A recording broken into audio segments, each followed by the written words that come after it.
we are going to do a brief remembrance for Father Estrada, and I believe Father Chris or Grace are going to do that. So why don't I hand it over to you? Um, and there's several articles if you Google up Father Richard Estrada for more details and pictures. Um, just briefly, Richard was born in 1924 at our hospital here at General Hospital. And like so many people who are born there has been a natural connection between us for that reason. But he was ordained a priest in the Roman Catholic Church in 1978 and became pastor and associate at La Placita, right downtown. So, and he was there until he became a Episcopal priest in 2014, I believe. But in that early period that I guess I'm speaking to, for us who are even older than other people, Richard was was a part of that movement of the early 70s, late 60s around justice and peace. And so it was a part of who he was. And so my involvement with him began, as so many of us in the nuclear war period, at getting arrested at the nuclear site in Las Vegas. And more importantly, then when Oscar Romero was assassinated and later with the Jesuits, a lot of my involvement with Richard was in the area of immigration and the War of El Salvador. So 1989, when the Jesuits were killed, he was part of the formation of a group called the Wednesday Morning Coalition. And so we would base ourselves every Wednesday at the La Placita Church. So he and Mike Kennedy and Greg Boyle, all of those at that point younger priest, uh, would be with us as that group gathered at La Placita early in the morning, and then we would march to the federal building. And Richard got arrested with us several times during that 11-week period of civil disobedience. He was always, as so many people have talked about, he was always about hospitality, and that became a driving force uh, in 1989. That same year, this was a year of many things going on. Dolores Mission had created an overnight. Um, the church became a shelter for primarily adult men, immigrants, primarily from El Salvador and Central America. And in that context, he created Hoviness Inc. And I'm assuming Grace will talk more about that. But it was all about creating a safe place for youth who were immigrants coming to this country. But it was all in that period of time of um, the war in El Salvador was just such a major part. I can only imagine this morning what he would be doing with what we're doing in Gaza and Israel and Ukraine and what what the president is doing. I don't think back then we thought it could get as crazy as it is today. Um, and I would just say, Richard, um, as a Claretian priest whose charism was to accompany, he was in the right place at the right time, and he showed up. And he was 15 years my senior and was one of those mentors of my life, of both being a priest and an activist, and a priest working in the LA Archdiocese, willing to say what was happening was wrong, and one of those who helped mentor me in my arrest history. Um, he always had, very rarely had the Roman collar on. Uh, Normally he was with the Latino shirt and his ponytail. He had his dog Coco for such a long time. He was he just had a heart of caring, and so the last couple times when I've seen him, he also was involved with HIV/AIDS ministry, and we were at the All Saints Episcopal World AIDS Day March many times on December 1st, uh, was an amazing period of time, and then that's when Las Memoriales was birthed, and I was on one of the boards early on, and he was part of that, and but he was just at the right moment and always in a leadership role. His voice for immigrants will always be a motivation for me to be on out today at 1 to 2 when we do our rallies against what is happening against immigrants today. I will definitely march today in honor of Richard, and I think I'm going to turn it back over to Grace. But Richard Estrada Presente. Amen. Presente. Thank you, Father Chris. My history with Father Richard was started really a little bit before ICUJP was founded. It was the time when there were a lot of demonstrations and protests on the streets for Salvadorian immigrants who were coming to LA. And I used to join those protests, and I kept meeting people, the same people, and a lot of them turned out to be from All Saints, including Lydia Lopez. And Lydia and I became fast friends, and as our Latino heritage helped cement us together. And she was the one who took me down to La Placita, and that was where Father Richard was a priest, and took me down to meet him. But we always went every 12th of December for the Virgen de Guadalupe celebrations there, and then always spent time with Father Richard after. And thus began this kind of admiration that I had for this priest. Then when ICUJP was founded, he was a part of that very early formation and was one of us with Steve and Chris here. The three of us were all there. And Father Richard was there. So that's when I really started working with him on issues around immigrant rights and so on as part of ICUJP's portfolio.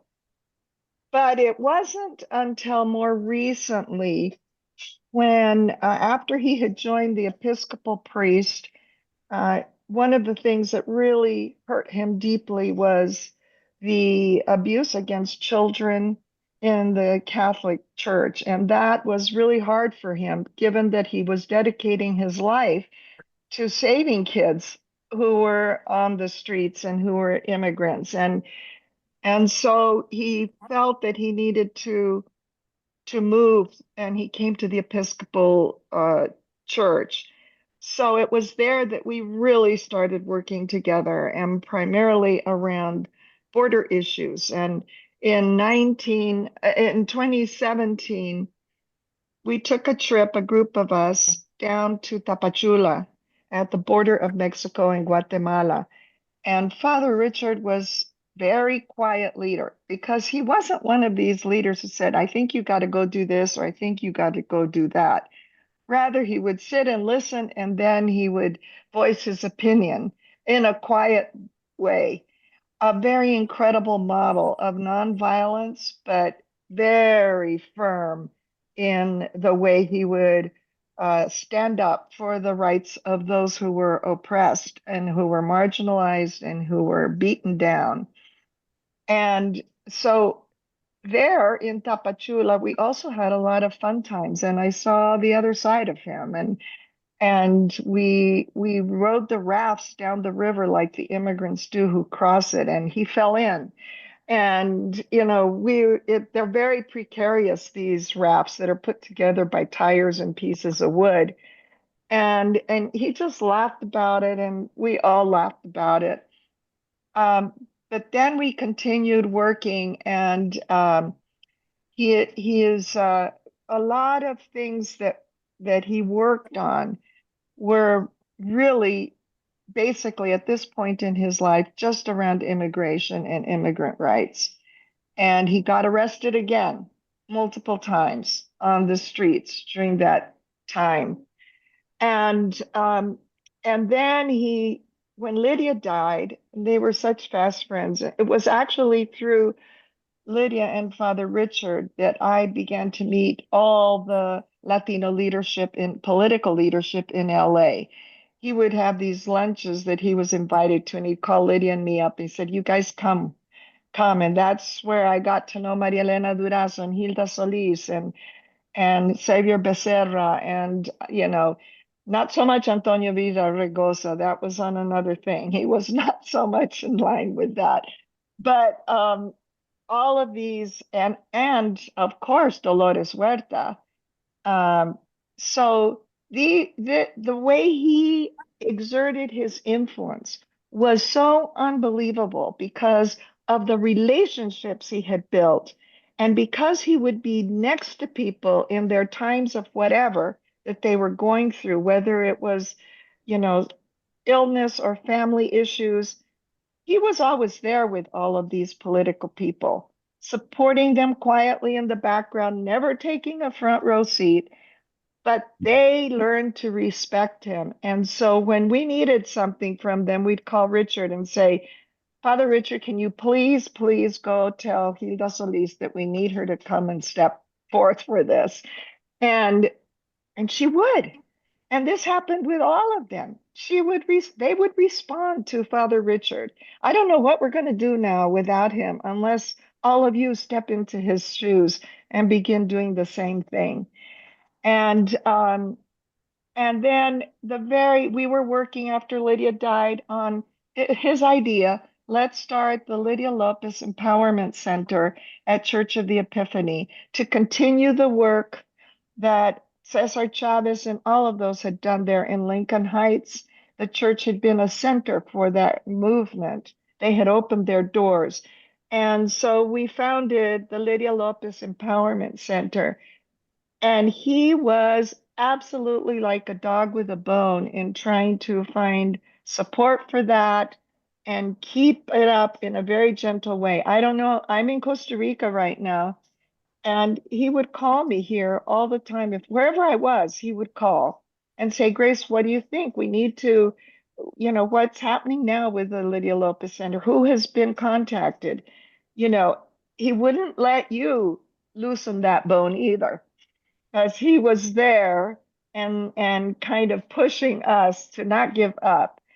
And one of the men that we met in Tapachula ended up having to flee the country because of his position on anti-corruption of the police and the gangs and their abuse of children at the border. And so Father Richard was instrumental in finding a pathway for him to get to the US. And once he got here, he just took him into his house. And up until the day he died, this person lives in the home of Father Richard. Um, and he didn't want him out of his sight because he was protective. He wanted to make sure nothing would get between, that he could be there between this person and ICE, or if anybody came. But it was a mutual thing, as it turned out. Father Richard got weaker and older, and this person became his driver and became his accompaniment. And it was another witness to the way Father Richard just incorporated people into his life, and they became a part of him. And this person felt very honored to do that, and through that meet all these people that eventually helped him get his green card and give him some stability here in LA. The last dinner we had with Father Richard was just at the end of February, the very end of February. And it was just 5 of us. He said, "No, come over. Ramon wants to cook for you." And so we all went over there. And then, that was the last time I saw him because I left for Costa Rica. But I talked to him 2 or 3 other times by phone. We are saddened by his loss, deeply saddened, like someone says in that article Rick posted on the LA Times. One of the parishioners, "When you were standing next to Father Richard, you felt like he was a saint. And more than that, you felt like he comforted you. You felt secure because you were standing next to someone like him. There was no way he would ever flag on his mission to welcome everybody. There was no way he would quit supporting the rights of the oppressed. And we knew that, and we could count on him. And I think that's what I'm going to miss. And I'm going to miss that person who tells me, don't let go of that bone. You got to keep it up. So I challenge all of us to read those articles and then to remember him. And I wonder if we could just have a moment of silence to remember Father Richard, and then I'll turn it back over to Rebecca.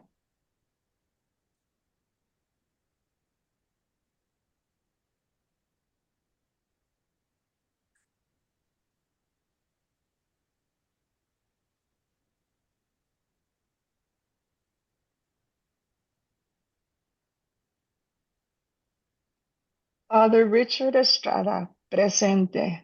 Presente. Day. And Thank his funeral is April 26th at 11 o'clock at St. John's Episcopal Cathedral in downtown LA, April 26th. April 26th. Okay, and I see Grace mentioned we do have some links to articles about more information about Father Richard. Okay, thank you so much for that. So I want to remind everyone that in the email or invite that you received about the forum today, there is a link to donate to ICUJP. We really appreciate your donation so we can continue bringing you these forums and excellent speakers. I'm grateful that Barry is here, and I want to maximize his time with us. You've heard of his teaching, of his role at JVP, and particularly the Institute for Critical Study of Zionism. So I'm just going to turn it over to Barry so he can we can give him his full time. Thank you, Barry, for being with us. All right, it's really my pleasure to be here, and I'm grateful for the invitation to speak to your group about this work that the Academic Council of Jewish Voice for Peace has been working on for several months now. So the talk that I'm going to give today is a slightly reduced version of a talk that I gave just last night at University of North Carolina in Chapel Hill. You'll see that it's very much about the role of the U.S. government and the Heritage Foundation in targeting university spaces right now, which are very much at the focal point for activism on behalf of Palestinian lives and repression of that activism. And so I'll be talking today about Project Esther, which is part of the larger Project 2025 that was produced last year. So I'm going to share my screen here, hopefully successfully, because we practiced this earlier. Are you all able to see my first slide? Yes? Great. It's so nice when it works. I'll try to keep this to about 30 minutes or so we have some time to talk. I will tell you that my ability to read chats while speaking is non-existent. So you're welcome to put questions in the chat, but I won't be able to respond to them or read them while I'm talking. My ability to multitask is decreasing the older that I get. So the title of the talk you'll see is Project Esther: Expose Censorship, Repression, and the Fight for Palestinian Solidarity. And really, before I get into this talk on academic freedom and Palestinian solidarity, I'd like to acknowledge just some of the human costs of the political repression that we are now witnessing. Mahmoud Khalil, Yunseo Chung, Badr Khan Suri, Rumesa Ozturk, Ranjani Srivasan. These are just some of the students and scholars currently facing deportation for their political expression on American campuses. Mamadou Tall, as you know, has chosen to leave the United States rather than go through deportation hearings.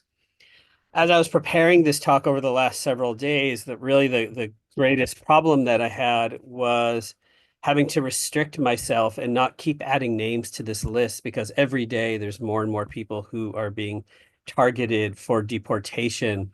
Visas are being revoked of students. People who had planned to spend the next several years of their lives studying in the United States are now no longer being able to do so simply for speaking out on behalf of Palestinian lives. They've broken no laws. They are working fully within their First Amendment rights, and yet the United States has targeted them. Their stories exemplify the real-world consequences of what I'll be discussing today, how the Heritage Foundation's Project Esther weaponizes Jewish traditions and deploys McCarthy-era tactics to criminalize academic discourse and student activism under the guise of combating anti-Semitism. The recent actions by Columbia University and other institutions in response to the Trump administration's extortionist demands force us to recognize a very sobering truth. Their response is neither a surrender nor a capitulation, but it reflects a growing alignment of their interests. My talk will examine this alignment of interests and the orchestrated silencing of Palestinian voices on our campuses, exploring the alarming intersection of donor influence, administrative overreach, and political repression to highlight what's truly at stake when universities abandon their fundamental mission as bastions of critical inquiry and democratic values. University campuses have for decades been sites of political activism around Palestinian freedom and criticism of Israel and Zionism. But the genocide that we have witnessed over the past year and a half has prompted a decisive turning point in both the scale and intensity of this activism, as well as institutional reaction to it. In the wake of Israel's relentless assault on Palestinian lives, groups on campuses have dramatically expanded our efforts, staging walkouts, teach-ins, sit-ins, encampments, and direct actions to protest U.S. complicity in Israel's genocide. This surge in activism has been met with unprecedented repression, particularly from university administration, pro-Israel organizations, and government officials working in concert to suppress pro-Palestinian organizing. First the Biden administration and now the Trump administration, under the aegis of Project Esther, have sanctioned and enabled these crackdowns by framing campus activism as support for terrorism and therefore a national security threat, while equating criticism of Israel with anti-Semitism. And this QR code, if you would like to use your phones to take a shot of it, will bring you to Project Esther. It contains a link to it. And I can also send these links later to Rick if he wants to forward them to your group. So why is the Trump administration and its allies targeting higher education with such unprecedented fervor? The answer, I suggest, is both simple and profound. It's because they fear us, not as individuals, but as a collective force of scholars who are dedicated to exposing injustice and cultivating critical thinking. Universities remain one of the few institutional spaces where the systematic racism and classism, the imperialism, transphobia, and homophobia, and other forms of oppression upon which their power rests can be named, studied, and challenged through our rigorous scholarship and pedagogy. In the post-October 7th landscape, these tactics have escalated radically, with legal and institutional measures aimed at silencing our dissent, underscoring the extent to which higher education remains the central battleground in the American struggle for Palestine. This morning, I'd like to examine this phenomenon in a bit of depth, investigating how and why universities across the United States are actively taking measure to prevent activism on their campuses. In particular, I'd like to draw attention to the Academic Council of Jewish Voice for Peace's new report rejecting Project Esther. And this QR code will take you to our report. Understanding Christian and white nationalism as racism and anti-Semitism. This report provides a crucial context for understanding how the current repression operates within a broader landscape of rising authoritarianism that threatens multiple vulnerable communities simultaneously. My talk here this morning draws deeply on this new report, along with conversations with colleagues in Palestine studies over the past several months. To understand the mechanisms of repression on American campuses, we must examine the material conditions that enable and incentivize institutions to suppress Palestinian voices and recognize how universities are being fundamentally transformed. Our universities have for decades been reconfigured according to corporatist logic, prioritizing revenue generation, brand management, and donor relations over educational and social missions. This marketization has created institutions more concerned with rankings and reputation than with their moral responsibility to foster critical inquiry and protect academic freedom. At the same time, pressure from students, faculty, and staff has made our universities more inclusive spaces where power, oppression, resistance, race, gender, class, imperialism, and capitalism can be studied and researched.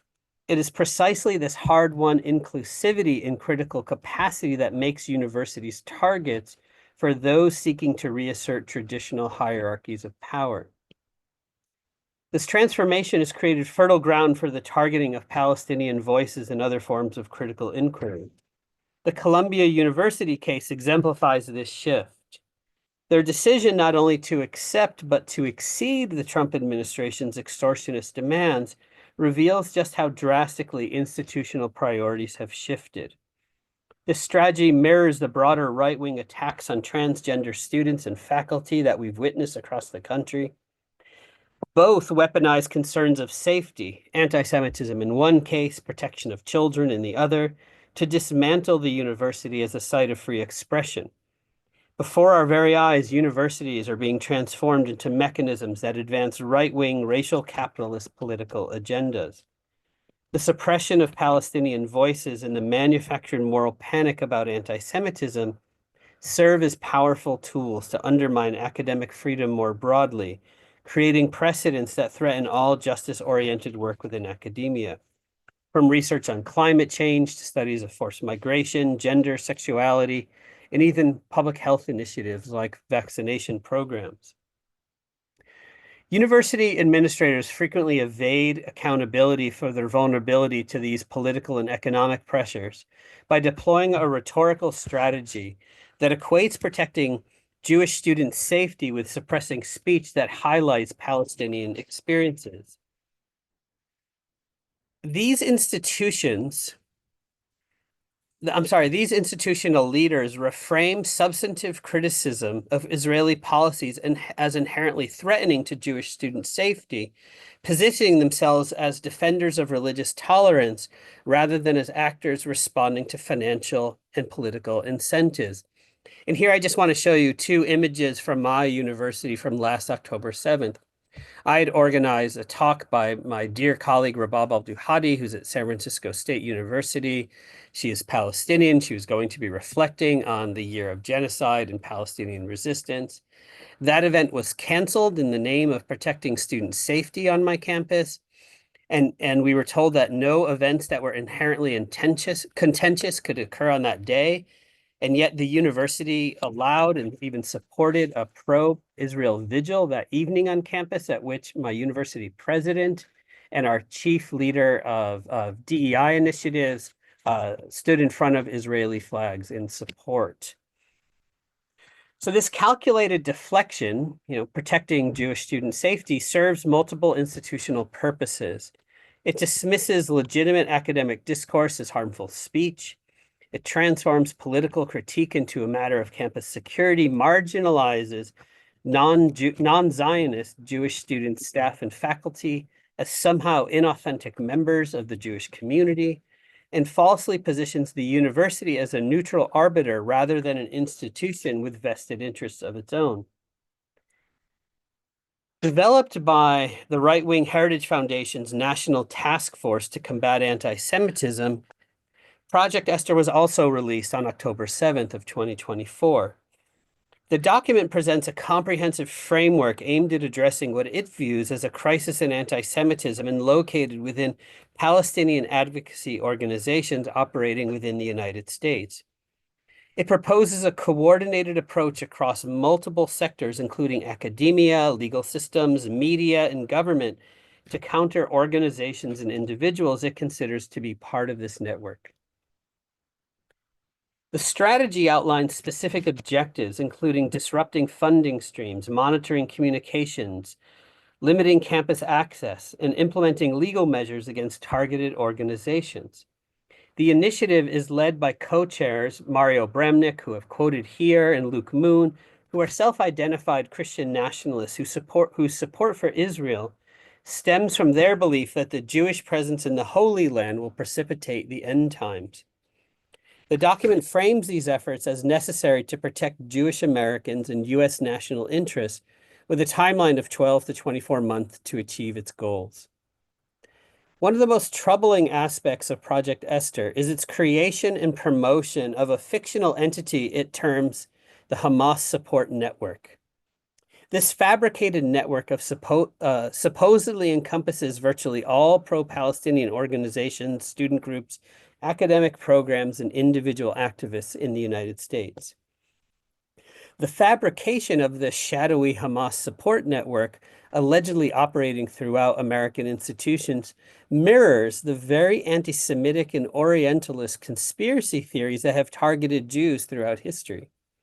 This document deploys the same rhetorical structures that are found in the protocols of the Elders of Zion, and simply redirecting them towards Palestine solidarity activists, many of whom are Jews ourselves. Where the infamous protocols fabricated an elaborate Jewish global conspiracy, Project Esther invents the equally fictional Hamas support network. This document describes this purported network as using language that echoes classic anti-Semitic stereotypes, speaking of, quote, vast networks of activists and funders who are pursuing insidious goals to undermine democracy and capitalism. Just as the protocols depicted Jews as dedicated to the wholesale destruction of Western civilization, Project Esther portrays the equally fictional Hamas support network as an existential threat to American values and way of life. The document's portrayal of having penetrated and subverted major American institutions mirrors one of the most pernicious aspects of anti-Semitic literature, the notion of the hidden infiltration of society's power centers. Where anti-Semitic tracts once claimed Jewish agents had secretly gained control of banking, media, and the government to advance global conspiracy, Project Esther similarly depicts HSN operatives of having covertly embedded themselves throughout Congress, our universities, civil society organizations, and news outlets to promote an anti-Israel agenda. This recycling of classic anti-Semitic tropes about shadowy infiltrators corrupting societal institutions is particularly frightening, given how such conspiracy theories have been historically used to justify persecution. This structural similarity in conspiracy theorizing demonstrates how anti-Semitic frameworks can be repurposed, targeting non-Jewish others while maintaining their essential characteristics. The fabrication of the Hamas support network serves several strategic purposes. It contributes to the Orientalist demonization of Hamas. It allows for the criminalization of a wide range of legitimate political activities by falsely associating them with terrorism, by claiming that pro-Palestinian activism constitutes material support for Hamas. It creates a legal framework for prosecuting constitutionally protected speech and assembly. It erases the actual diversity of perspectives and approaches within the Palestine solidarity movement, which includes pacifists, religious groups, human rights organizations, academic researchers, and many others with no connection whatsoever to Hamas. It creates a guilt by association framework that can be expanded to target other progressive movements. This document explicitly links what it calls anti-Americanism to other social justice causes, suggesting that the repressive tactics developed among pro-Palestinian activists can later be deployed against racial justice movements, environmental activists, and other forms of progressive organizing. The construction of this fictional network demonstrates the deception that's at the core of Project Esther. Rather than addressing actual instances of terrorism, or antisemitism, it manufactures a conspiracy theory to justify the widespread political repression under the guise of security concerns. The real-world consequences of this manufactured threat are already evident in the lives of students like Mahmoud Khalil and the others who I mentioned at the outset of my talk. These students now face deportation not for any criminal activity, but for their political expression on American campuses. Their cases reveal the first wave of implementation of Project Esther's blueprint, with immigration enforcement weaponized as a tool for political repression. By targeting international students first, those with the most precarious legal status, the architects of this repression test the boundaries of what the American public will tolerate. We're creating precedents that can later be expanded to target citizens, also faculty members and entire academic programs. What begins with the ICE abductions of students today paves the way for the comprehensive architecture of suppression that Project Esther envisions for tomorrow.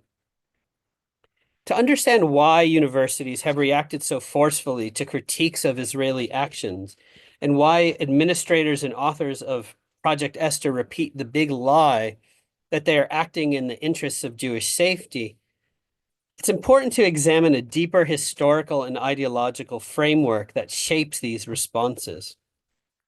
The systematic suppression of Palestinian voices stems from a deeply entrenched narrative of Jewish victimhood that makes it nearly impossible for many to reconcile the Jewish historical experience with oppression with current Israeli state violence.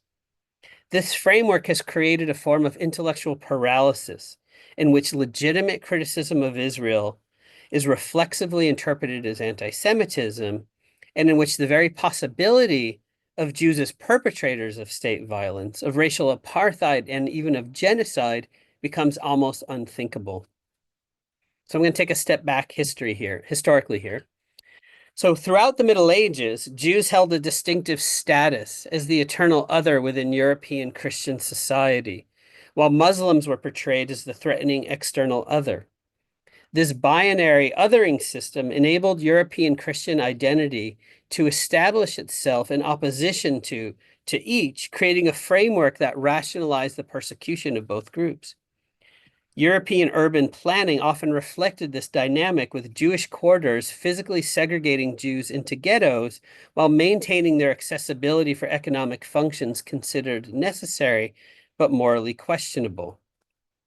This dynamic not only excluded Jews and often expelled them, but also trapped them into a social construct they had little hand in creating, and so therefore very few means to overcome.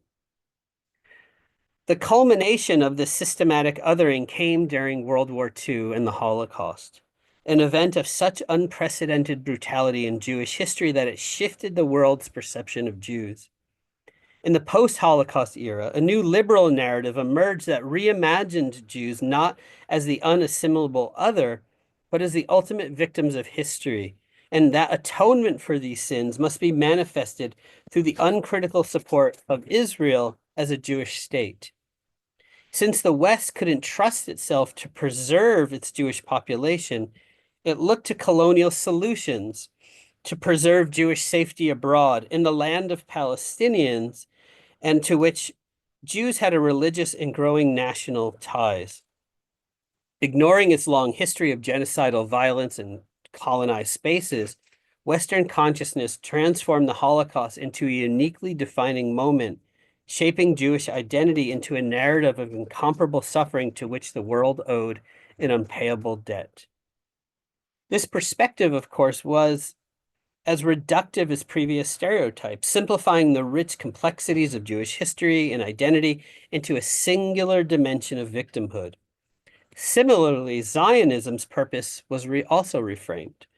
No longer primarily a movement for the Jewish national normalization, Zionists and their Western supporters leveraged the Holocaust to claim an exceptional status that seemingly justified circumventing emerging international principles against colonialism and genocide, and to violate the human rights of Palestinians.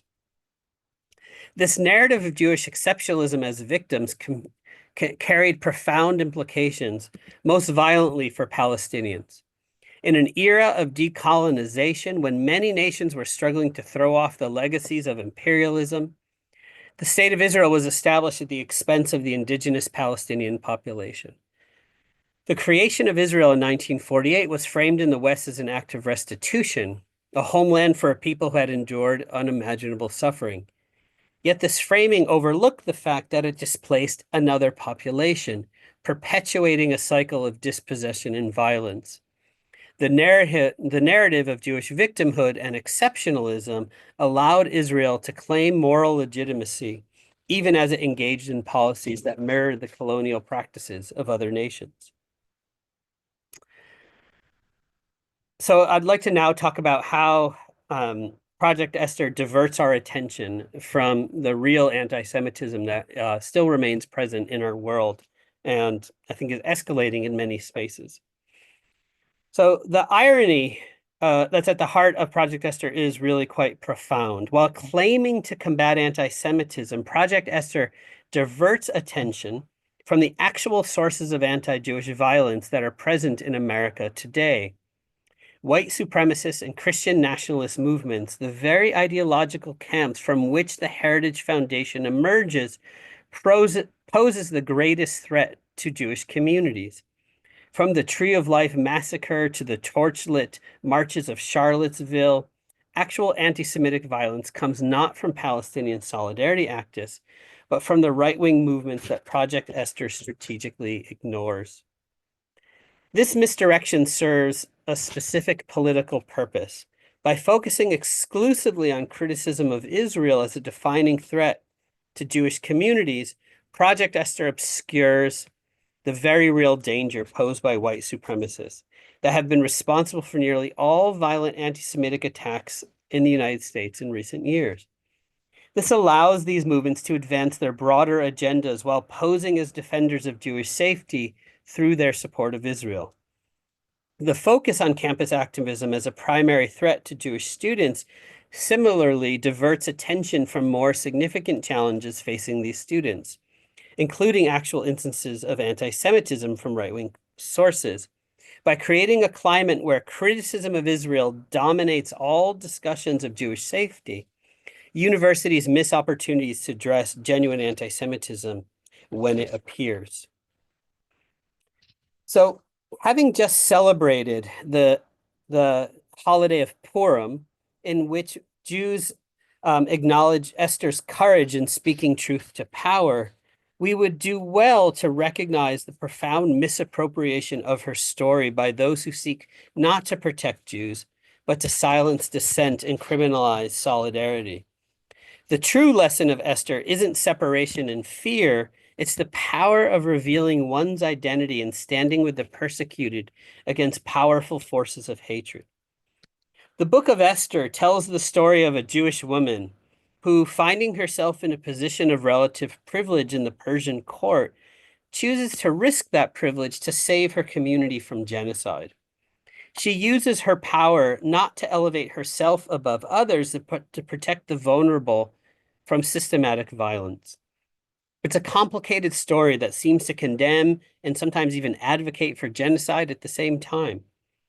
The Heritage Foundation's appropriation of this narrative fundamentally distorts and reduces its meaning to justify policies that enable the ongoing displacement and killing of Palestinians. Many Jewish voices, including scholars, activists, and religious leaders, have emphasized that genuine opposition to anti-Semitism must be understood as part of a broader commitment. To a broader commitment to combating all forms of racism and bigotry. As the historian Roz Siegel has stated, the roots of the historical struggle against anti-Semitism began long before the creation of Israel in 1948. It was a struggle that aimed to protect a powerless group from powerful states, not to defend a powerful state in its attack against a powerful group.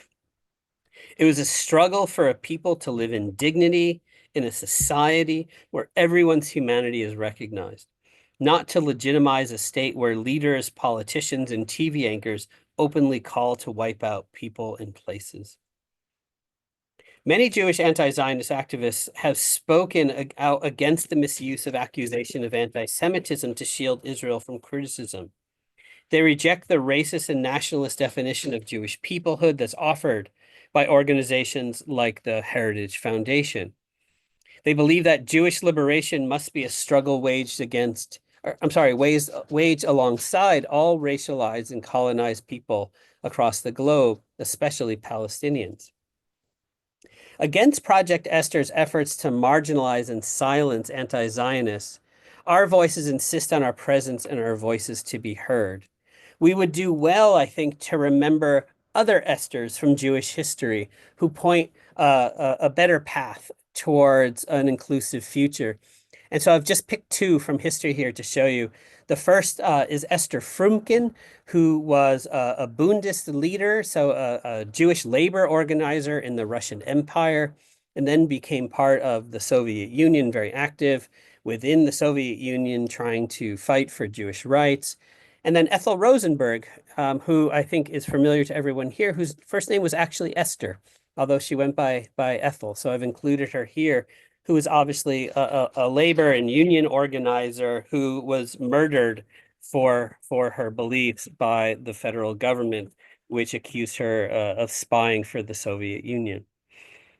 So following the model of these Esthers, we insist that Jewish people in our diversity, in our heterogeneity, not Christian nationalists, must determine Jewish belonging and interpret how our histories of displacement, threat, and violence inflect our lived experiences and principles in this moment. Academic freedom and open discourse aren't just luxuries. They're essential safeguards against the very forces that have historically threatened Jewish communities and other minorities. By targeting these principles, Project Esther attacks the foundations of the pluralistic society in which diverse communities can thrive. And that is its goal.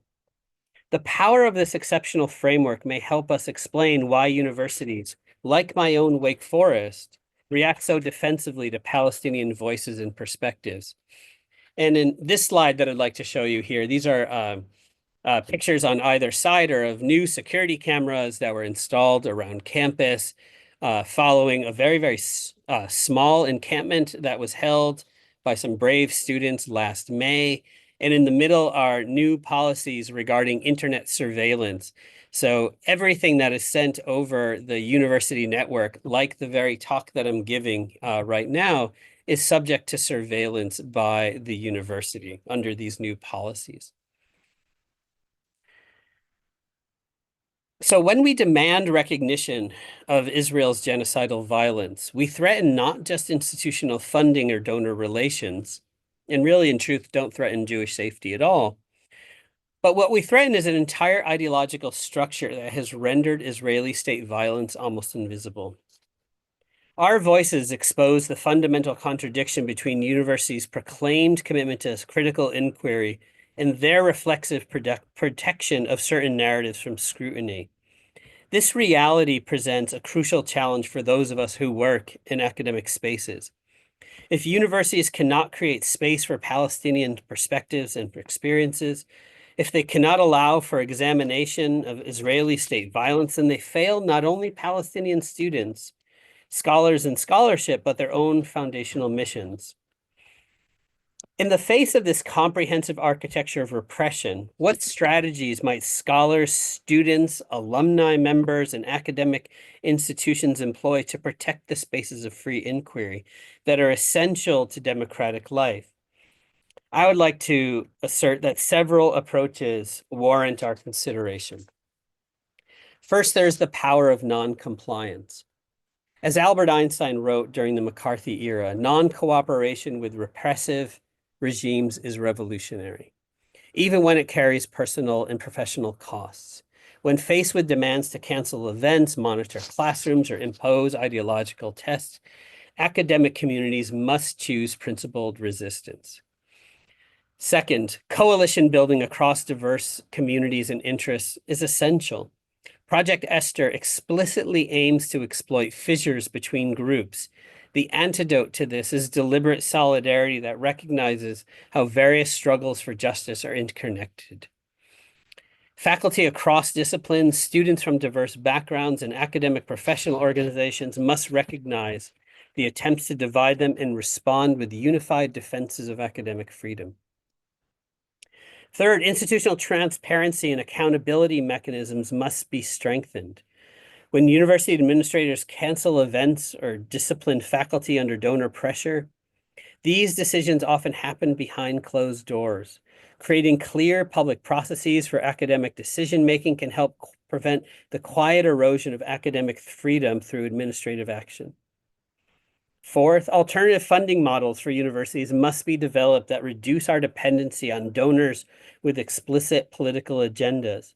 This might include increased funding in the form of of endowments instead of annual allocations, community-supported research initiatives, and collective faculty governance over donor relationships. Fifth, scholarly societies and professional organizations must take stronger stances in defense of academic freedom, particularly regarding Palestine. Too often, the leadership of these bodies, like my own American Historical Association, prefer to remain silent when their members face repression, effectively abandoning their responsibility to protect the integrity of academic inquiry. And finally, we must reclaim the language of safety and inclusion. When administrators invoke Jewish safety to justify canceling Palestinian speakers, they engage in a fundamental distortion of what safety means within academic context. True safety comes from the freedom to engage difficult ideas within an environment of mutual respect, not from the suppression of challenging viewpoints. So to conclude, until we can confront and dismantle these ideological and institutional barriers, our universities will continue to be complicit in the very violence that they refuse to examine. The silencing of Palestinian voices on American campuses represents much more than a failure of academic freedom. It reveals deeper structural issues concerning how knowledge is produced, whose experiences are deemed worthy of scholarly attention, and the limits of critical inquiry in institutions shaped by political and financial pressures. The implementation of Project Esther's vision in transforming universities from sites of learning and intellectual exploration into instruments of ideological transformation is something that we must resist. By criminalizing certain forms of political expression, purging faculty and students who hold dissenting views, and creating an environment of surveillance and fear, this approach fundamentally contradicts the mission of higher education in a democratic society. As I conclude today, I urge each of you to consider your own position within these structures, whether as faculty, staff, students, administrators, alumni members, and community members. We all have a role to play in either maintaining or challenging the systems that silence Palestinian voices. The choices we make about what we teach, what we learn, what we study, what events we organize or attend, what policies we support or resist will collectively determine whether our universities become instruments of repression or remain spaces where even the most challenging truths can be spoken and heard. Let us remember that we are being attacked because we are feared. The truth we speak threatens powerful interests that would prefer our silence. This movement calls for moral courage, to protect the most vulnerable among us, to stand with those whose voices are being systematically silenced, and to take risks in speaking out against injustice. In standing together and refusing to be silenced, we defend not only the integrity of our universities, but also honor our deepest commitments to truth, justice, and human liberation. Thank you. Thank you very much, Barry. That was Thanks. very informative. And I see that Rick has put the links to the reports that Barry mentioned that were at Thank you for that. Yeah, they're in the chat. The Project Esther report, as well as the other one, Understanding Christian and White Nationalism as Racism and Antisemitism. So, So with that, we can move on to our questions. I see we already have some hands up, starting with Steve Brody. Wow, Barry, thank you so much. We have tried to cover this topic for years, and this is one of the most, with such clarity, the way you spoke, and the wealth of information. And I can only assume we've scratched the surface of your scholarship. It's been asked in the chat that this presentation itself, or the expanded one you gave last night, is that available anywhere? Not unless you recorded it. We have.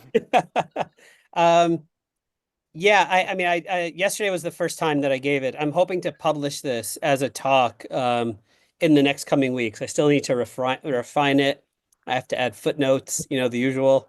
So I'm hoping to publish it, and if I'm able to, I'll send the link to your group.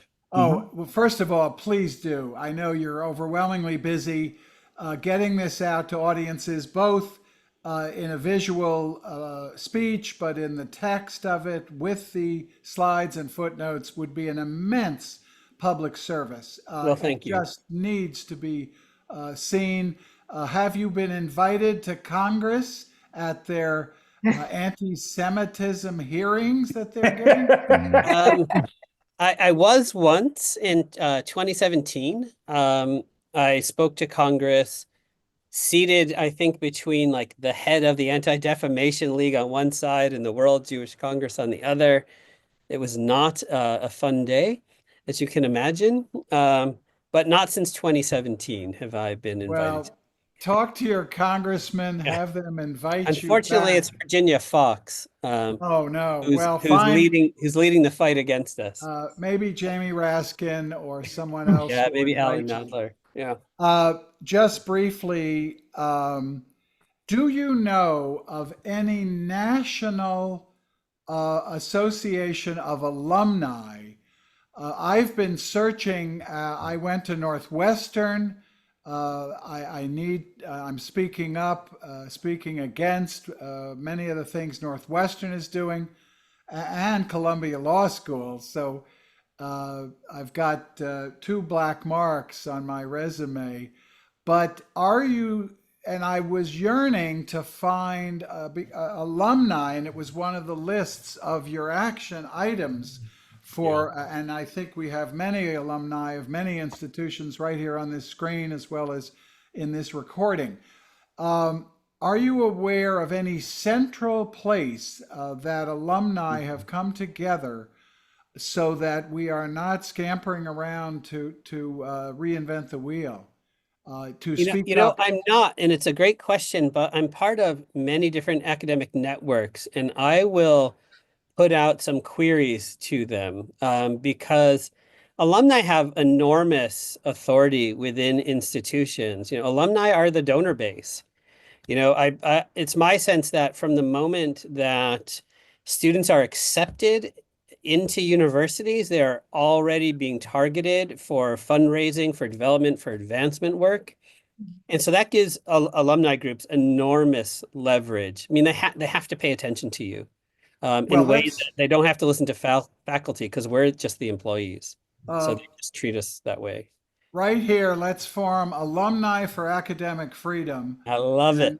Offline. As an alum of UCLA, I would love to use that. So. Great. Offline, I'll work with you, Barry, and we'll work on that together. Okay. Thank you. Yeah. Okay, great. Thank you. So we have some other hands up. We're going to go to John Crampter, and then next we'll go to me and then Anthony. So first, John Crampter, go ahead with your question. Yeah, thanks for a great presentation, Barry. I've actually read the Project Esther founding document. It reads like it was written by a C student at a second-rate prep school. It may have been. Yeah. Yeah, just the intellectual sloppiness is remarkable. Just to give one example, it says the Palestinian Solidarity Movement, threatens democracy and capitalism, when of course few things are more corrosive of democracy than capitalism itself. And so, to me, instead of being called Project Esther, I think it should be called Project Polyester because it's synthetic and artificial. My question is, I might use that if I could. Can I? feel free to steal it. I'm gonna give you credit though. No, feel free. Go ahead.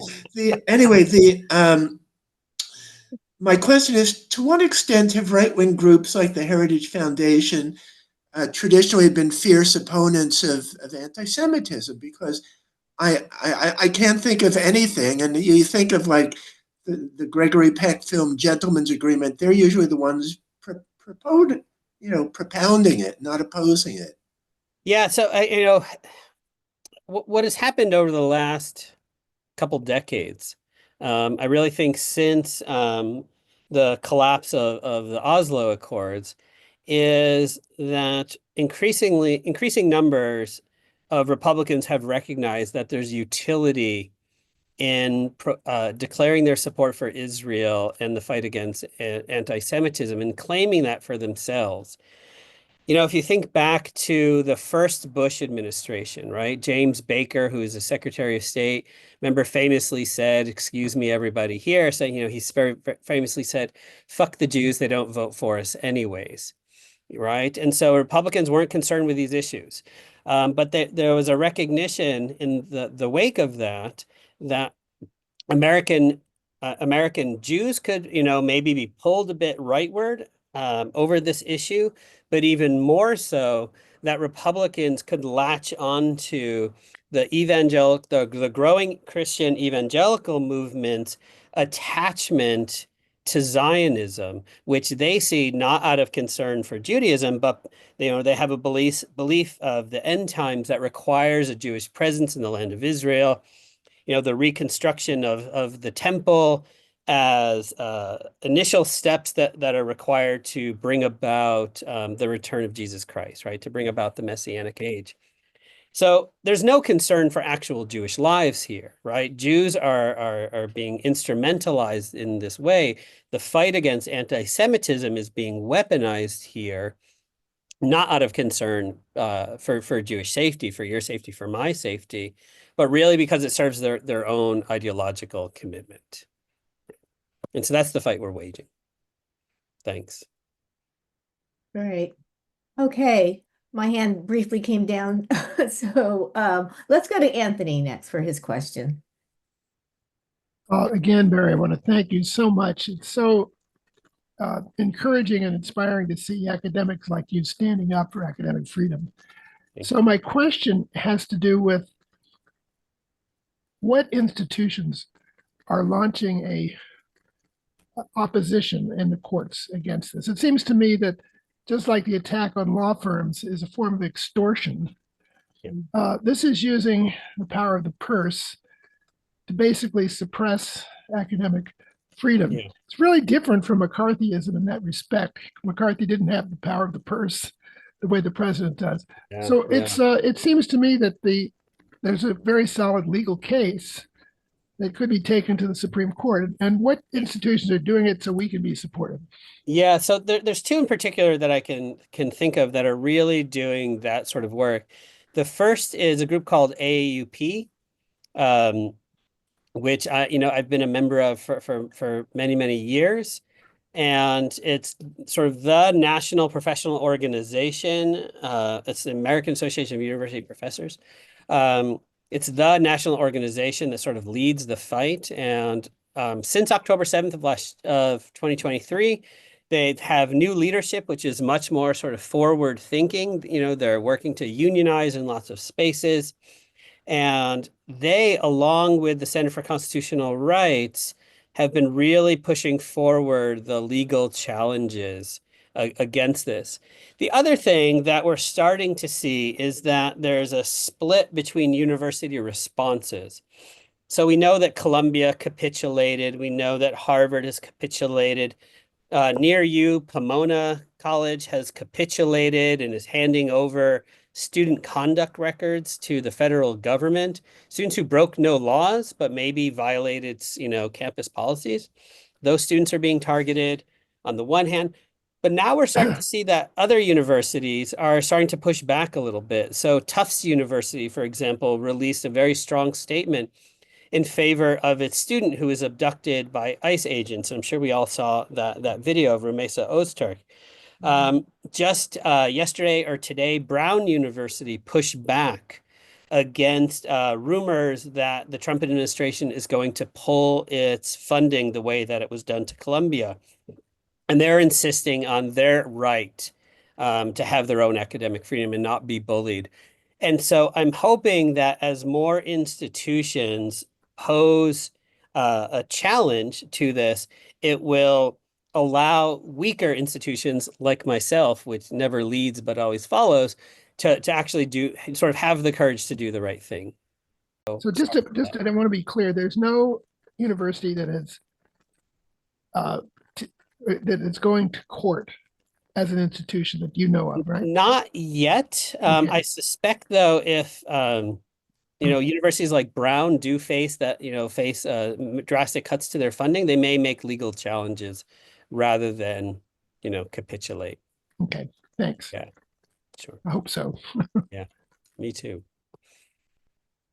Okay, then. So yes, as Barry told us, he has to leave now at 9, but we are very, we are very grateful, Barry, that you joined us and gave us this extremely valuable and informative information. And I'll steal Steve's line. You're now officially card-carrying member of the ICUJP. I'm honored. Thank you.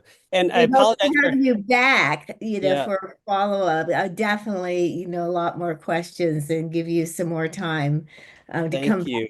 Yeah, I just formulated my question at about the time that Barry was leaving. So I'd like to get the group's opinion on something. And it's a sort of I'm almost asking for some counseling here. Here I am, a white Protestant male, etc. I have a couple of wonderful Jewish friends, and I have been very distraught about the genocide in Gaza, and I've tried to talk with both of them about it, and it's kind of come up. It's not like I've cornered them and said, I've got this issue here, and it's more like it's emerged in our relationship, this conversation. And when I express my concern about it, what I get is this response, and I don't know how to respond to it. I simply do not know how to respond to it. It is this. It is so deep in me, they will say. This is so deep in me. What happened, back in October, was so profoundly disturbing. It just shakes me up at a very, very deep level. And the implication is there's no way I can understand that. And actually, there is no way that I can understand that. And it kind of ends there.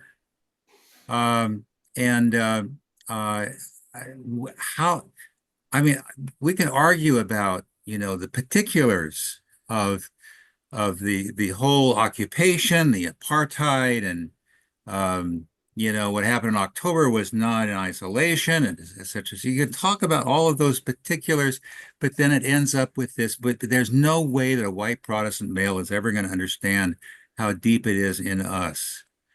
How does that's where it ends. Where do we go from there?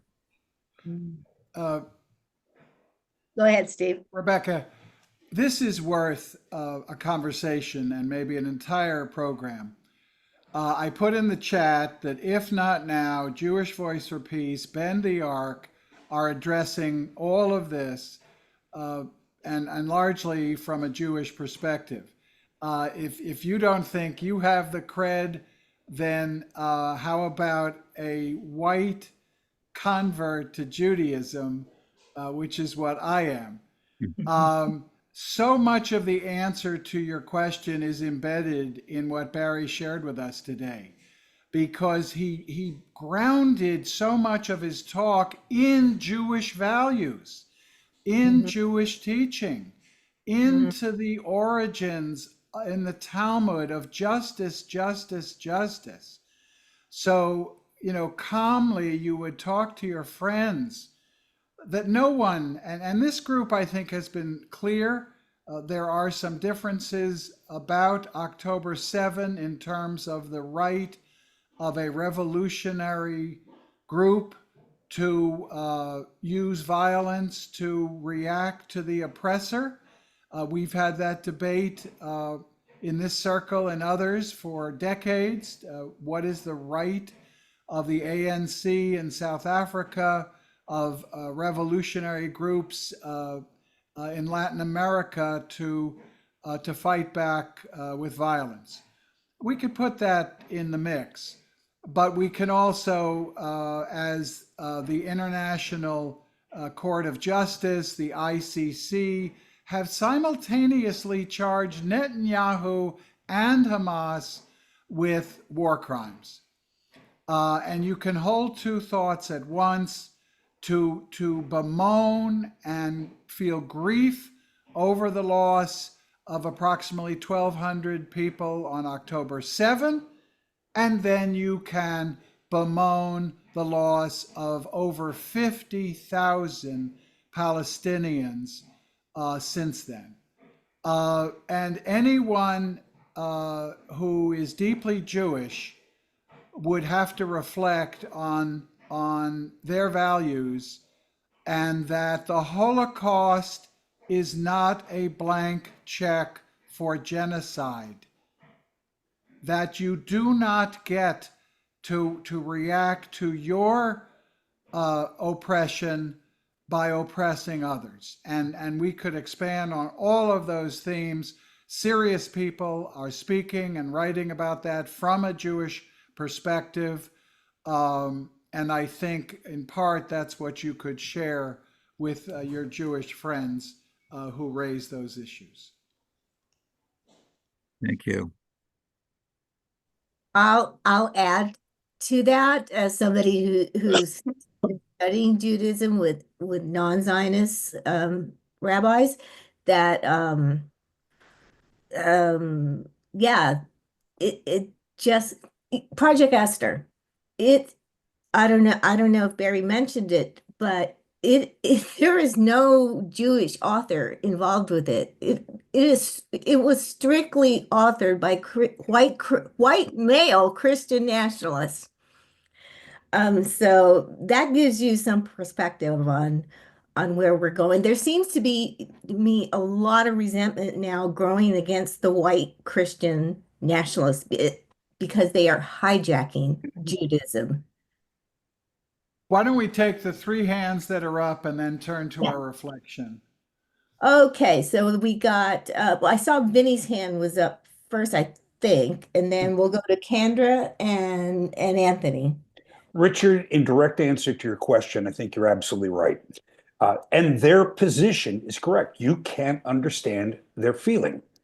What I would do, the greatest speech that John Kennedy ever gave, he gave at the American Institute, and he talked about Russia, which we had villainized and said they are just like us. And I would ask you to encourage, admit you're absolutely right. I can't understand it. I would ask you to take your shoes off and put the shoes of a Palestinian on and feel their grief. You can hold two contradictory thoughts in your head at the same time.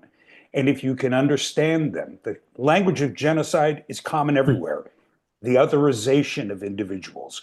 And if you can humanize the Palestinians for your Jewish friends, I think if they're honest, they can slowly but surely understand that their grief is similar to the grief of the Palestinians. Thank you. Thank you. Very helpful. Kendra, do you want to go next? I I agree. I have two things to bring up. When I was in New York City in 1969 and 1970, I had encounters with radical militant Israelis. You know, it became a movement, I think, back then. And I had no idea that Jewish faith embodied that action as well, that political side. So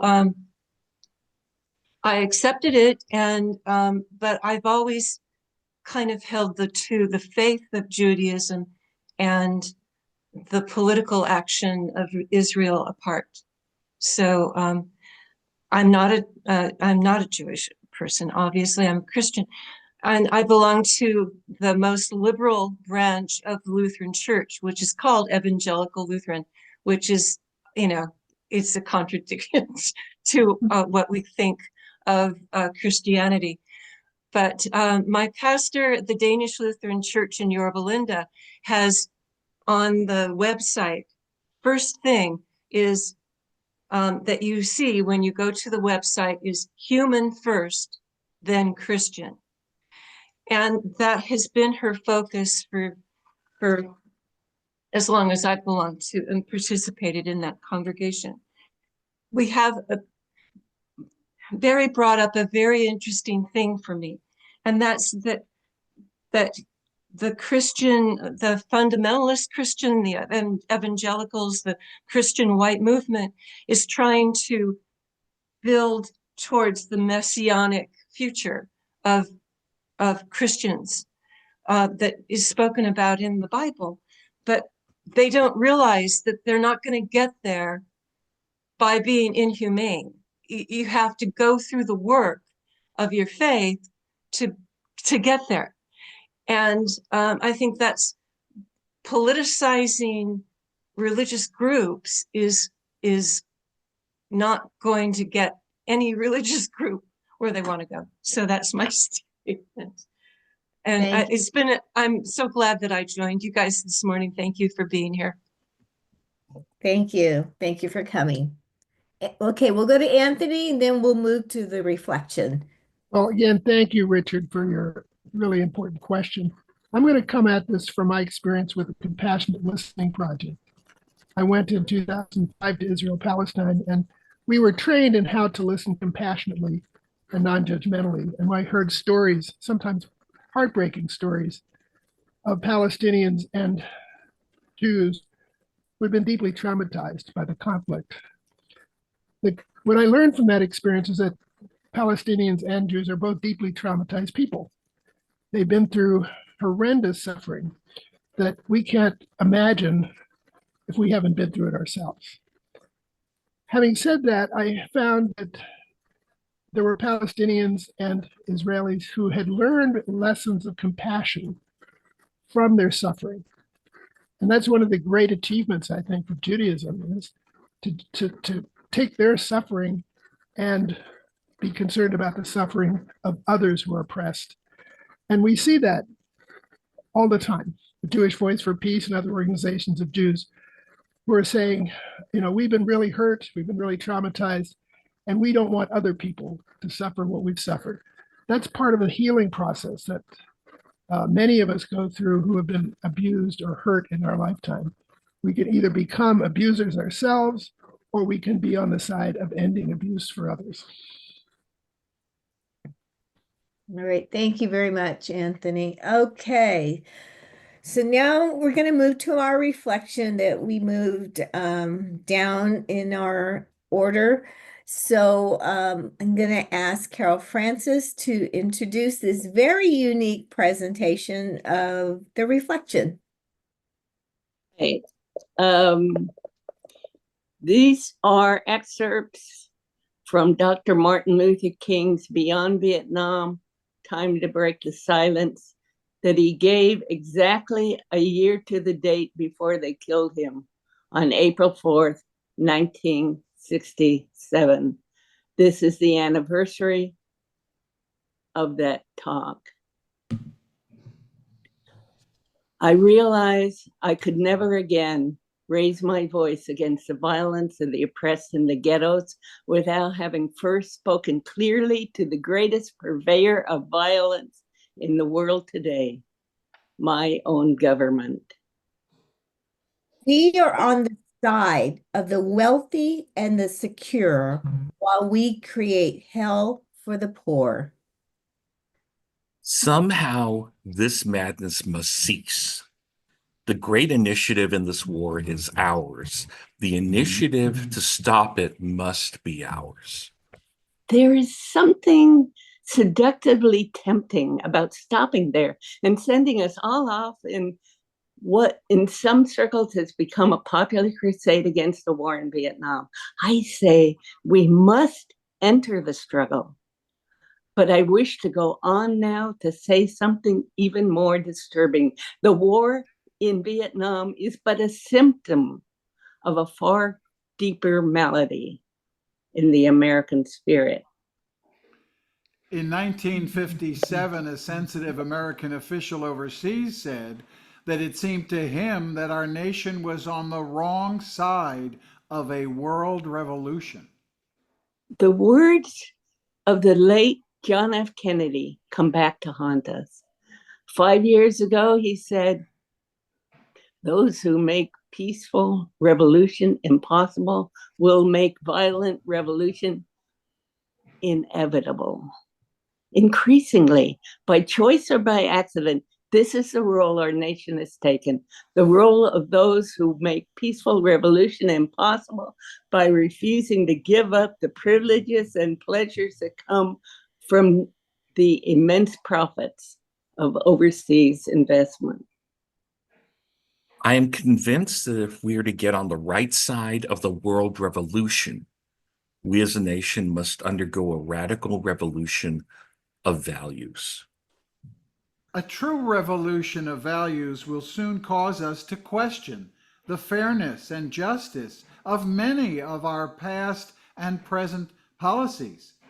On the one hand, we are called to play the good Samaritan on life's roadside, but that will be only an initial act.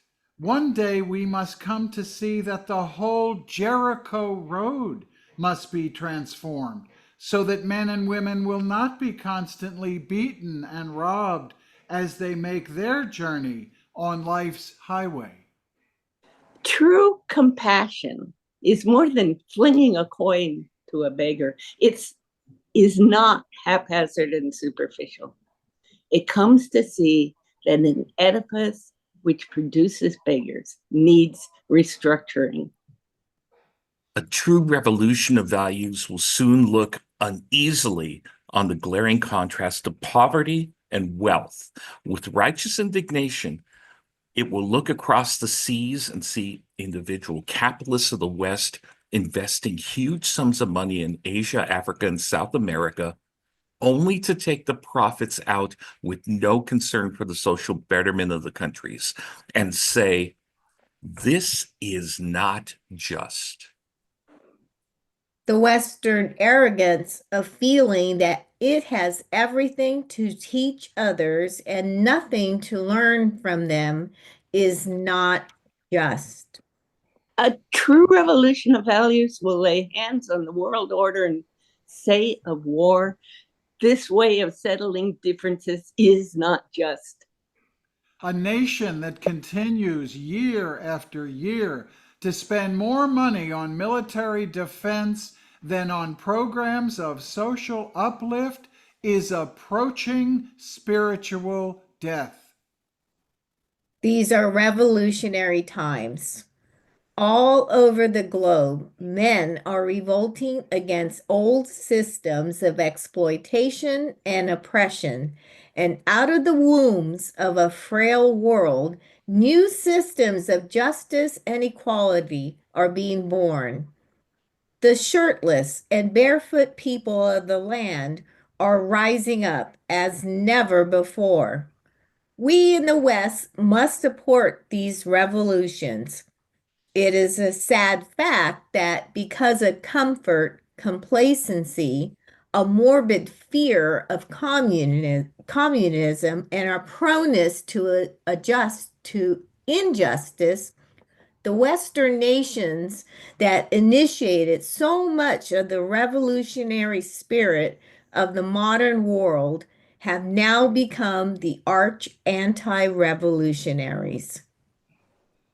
A genuine revolution of values means that in the final analysis, that our loyalties must become ecumenical rather than sectional. Every nation must now develop an overriding loyalty to mankind as a whole in order to preserve the best in our individual societies. This call for a worldwide fellowship that lifts neighborly concern beyond one's tribe, race, class, and nation is in reality a call for an all-embracing and unconditional love of all men. I am speaking of that force which all of the great religions have seen as the supreme unifying principle of life. Love is somehow the key that unlocks the door that leads to ultimate reality. We are now faced with the fact that tomorrow is today. We are confronted with the fierce urgency of now. Over the bleached bones and jumbled residue of numerous civilizations are written the pathetic words, too late. If we do not act, we shall surely be dragged down the long, dark, and shameful corridors of time reserved for those who possess power without compassion, might without morality, and strength without sight. If we will but make the right choice, we will be able to speed up that day all over America and all over the world when justice will roll down like waters and righteousness like a mighty stream. All right. Wow, powerful. Thank you, Carol Francis. And you're welcome. And I put into the chat the link to a video. It's actually an audio of Dr. King giving that talk. So it's a great way to spend every April 4th. I want to publicly thank Carol Francis. She's done this before. This is an impassioned way to recognize the vision of Martin Luther King. I mean, if you heard those words and you apply them to the world today, they are as prescient and as meaningful as they were spoken back in 1967. I would encourage Rick that you excerpt this reflection as its own video on our website when you promote the entire transcript and recording with Barry's wonderful talk as well. I want to thank Rebecca for so seamlessly and nimbly conducting the meeting and facilitating it.